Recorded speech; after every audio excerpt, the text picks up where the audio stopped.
বৃহস্পতিবার সকাল থেকে রাজধানীর উমাকান্ত ময়দান থেকে রওনা হচ্ছে সদর মহকুমার অন্তর্গত বিভিন্ন বিধানসভা এলাকার পোলিং স্টেশনে নিযুক্ত কর্মী এবং নিরাপত্তারক্ষীরা।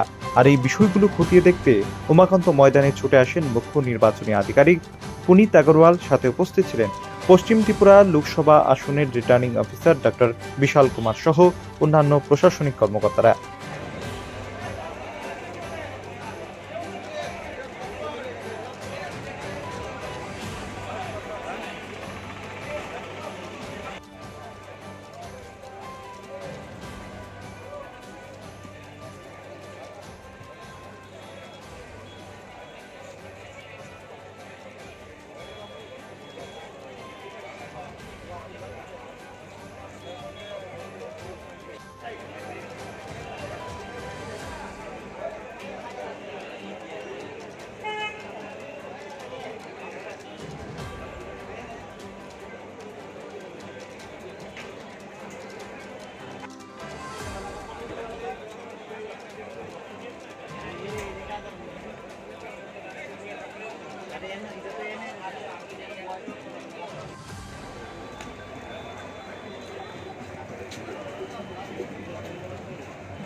যাবতীয় প্রস্তুতি খতিয়ে দেখার পর সংবাদ মাধ্যমের মুখোমুখি হয়ে পুনিত আগরওয়াল জানান, নির্বাচনের আগে থেকে সকল প্রস্তুতি সেরে নিয়েছে প্রশাসন। বৃহস্পতিবার বিকেলের মধ্যে প্রত্যেকটি পোলিং স্টেশনে ভোটকর্মী এবং নিরাপত্তা কর্মীরা পৌঁছে যাবে।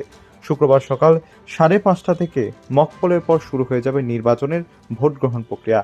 আর এই নির্বাচনে ভোট প্রদানকারী ভোটারদের যাতে কোনো অসুবিধার সম্মুখীন হতে না হয় তার জন্য রয়েছে পানীয় জলের ব্যবস্থা সহ অন্যান্য প্রয়োজনীয় সকল ব্যবস্থাপনা।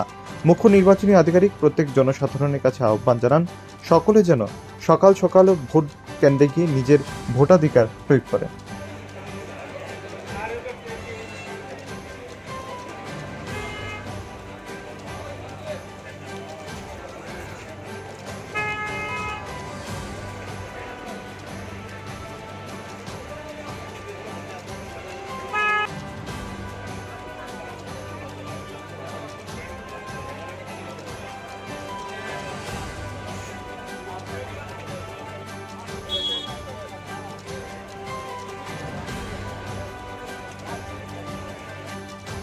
ব্যুরো রিপোর্ট, প্রগতি নিউজ।